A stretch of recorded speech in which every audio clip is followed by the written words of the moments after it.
श्री स्वामी समर्थ. श्री स्वामी संदेश सिरीज. आजचा विशेष संदेश. माझ्या लेकरांनो, जीवनात कितीही अंधार आला तरी घाबरू नका, कारण अंधार हा कायमस्वरूपीचा नसतो, प्रकाश येण्यासाठीच तो येतो.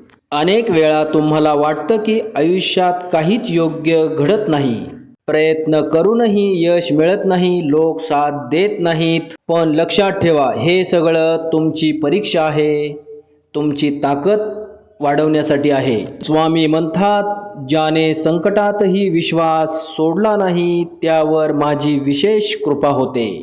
म्हणून कधीही हार मानू नका. प्रत्येक दिवस नवीन संधी घेऊन ताकद बनेल. मन शांत ठेवा, विचारापासून दूर राहा आणि नेहमी चांगलं करण्याचा प्रयत्न करा. स्वामी सांगतात, तुम्ही योग्य मार्गावर चालत राहा. वेळ आल्यावर मी स्वतः तुमचं आयुष्य बदलून टाकेन. विश्वास ठेवा, धीर ठेवा. स्वामी तुमच्या सोबत आहेत आणि कायम राहतील. श्री स्वामी समर्थ. श्री स्वामी समर्थ. असेच स्वामी संदेश ऐकण्यासाठी आपल्या माऊली चॅनलला आत्ताच सबस्क्राईब करून ठेवा. जय जय.